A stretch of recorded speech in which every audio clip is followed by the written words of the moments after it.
Ecclesiastes Kapitulo 12.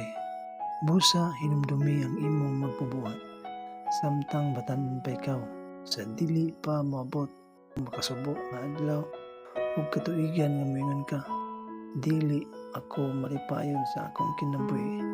Nga ana unyang panahona hanap na alang kanimo ang kahayag sa adlaw, sa bulan ug sa mga bituon, ug kanunay lamang magdag-om bisan human sa ulan.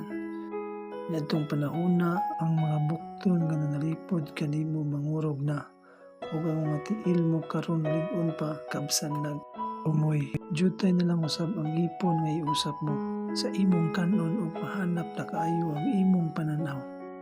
Mabungol ka na ug lubos ka na ganing makadungog sa inagilis sa galingan ug sa gitugtog nga huni. Apan mamata ka bisan sa awit lamang sa langgam, mahadlok